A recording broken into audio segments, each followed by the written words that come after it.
Casiopea, Educación Superior y Discapacidad.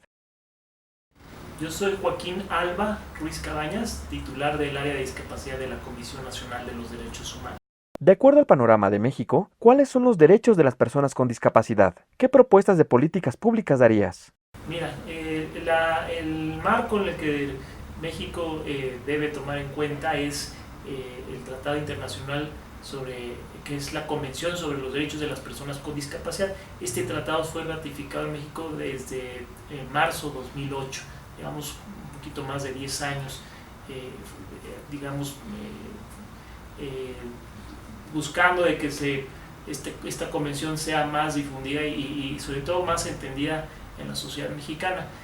La convención es un tratado que tiene básicamente principios, derechos, hay un preámbulo muy importante y sobre todo el protocolo facultativo, pero entre todos los principios que trae, pues por ejemplo tiene el de accesibilidad, el de no discriminación, etcétera, y trae todos los derechos, son 20 derechos de los que cuenta el derecho a la educación, ¿no? Es el artículo 24, me parece, de la convención, el que señala que el derecho a la educación de las personas con discapacidad. Ahora, este tratado internacional es un tratado que en cuanto a derechos no se le inventa ningún derecho a las personas con discapacidad, son los mismos derechos universales del hombre, ¿no? En principio sí hay algún principio que sea más específico al colectivo de personas con discapacidad, pero a mí me parece que lo más importante de este tratado internacional es que trata de lo que busca es presentar un nuevo enfoque de cómo se tiene que ver el tema de discapacidad, y este es a través de la convención propone que sea a través de un enfoque social y de derechos humanos, donde las personas con discapacidad tienen que ser personas sujetas de derechos, no ya una asistencia social o apegadas a un sistema médico asistencial, ¿no? Es decir, las personas con discapacidad son personas, primero que nada, que están sujetas a derechos y obligaciones. ¿Y cuáles son esos derechos y obligaciones? Pues los derechos universales del hombre, ¿no? En segundo lugar, además de que trae este nuevo enfoque, me parece que trae algo muy importante, que es como que acercar lo que es el concepto de discapacidad, que realmente en México todavía no se entiende bien cuál es ese concepto. Todavía se apega a ese concepto, a este modelo médico asistencial, donde se pensaba o se piensa que la persona está enferma y que se tiene que curar, y si no se cura, pues se tiene que ir a una rehabilitación eterna apegada o dándole con un apoyo asistencial, ¿no? Sino aquí lo que se busca es que la discapacidad es algo más complejo, ¿no? La convención se define como una interacción, es una interacción entre una persona que tiene una deficiencia y todas las barreras del entorno, ¿no? Entonces es una interacción.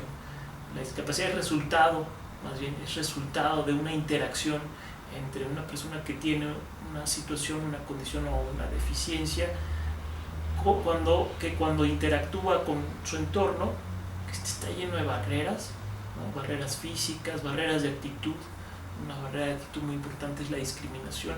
Entonces, cuando se enfrenta a esta persona que tiene a este tipo de barreras, pues genera discapacidad, ¿no? Esa interacción es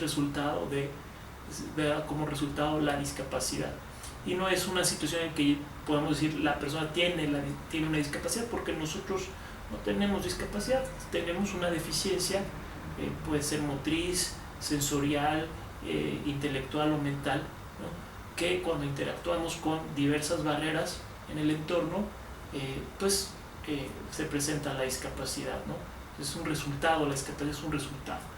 Entonces eso me parece que lo trae más claramente este tratado internacional, que antes no se tenía, ¿no? Antes de este 2008 no se tenía en México, no se sabía bien a bien cómo definir o conceptualizar el término de discapacidad, y por lo tanto cómo darle el nombre correcto al colectivo, ¿no? De personas con discapacidad, no ese de personas con capacidades diferentes o personas con capacidades especiales, etcétera, ¿no?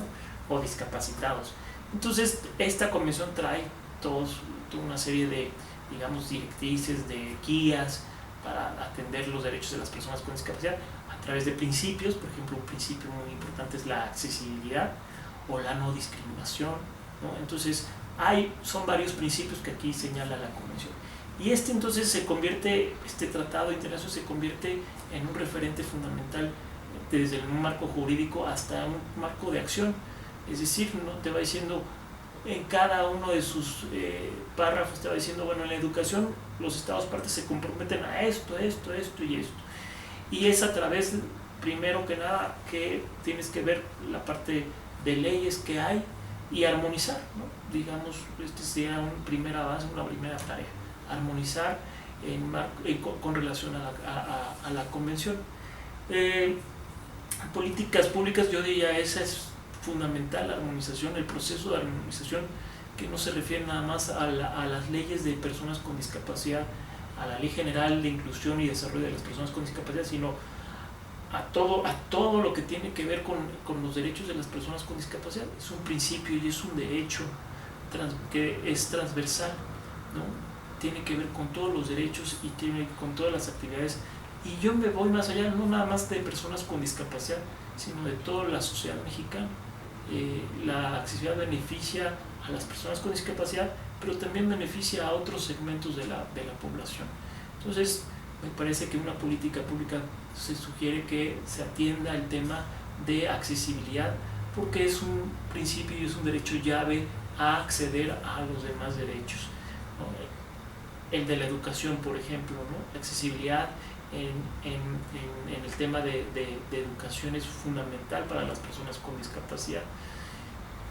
Y en ese sentido, bueno, pues hay que ver no nada más la parte del entorno físico de las escuelas, por ejemplo, sino también hay que ver la capacitación de los maestros, la no discriminación en las aulas, ¿no? Que sea un ambiente, un entorno de no discriminación entre los compañeros, entre los maestros, hacia los chavos con discapacidad, hacia las chavas con discapacidad. Eso que debe entrar México como país, tiene que entrar para ir mejorando las aulas, los niños, los alumnos, los maestros, que los maestros sepan por qué tiene que él generar una igualdad de condiciones desde que está dando la clase hasta que está poniendo el examen, ¿no? Los exámenes tienen que ser, me parece, pues igual para todos.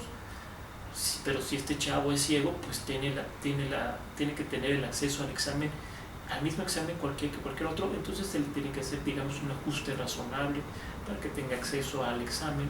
O si es sordo, entonces qué ajustes o de qué manera vamos a hacer que este chavo tenga el acceso al examen en igualdad de condiciones que otros.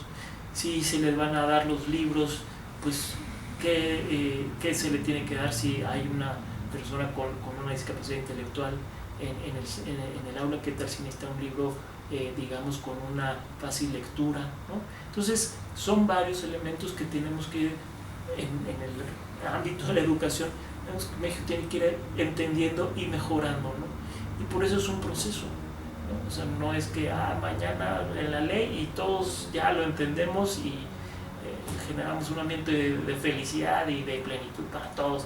No, es un proceso. Y en los procesos, como en todo en la vida, hay dificultades, hay barreras que atender y que hay que ir eliminando conforme pasa el tiempo, ¿no?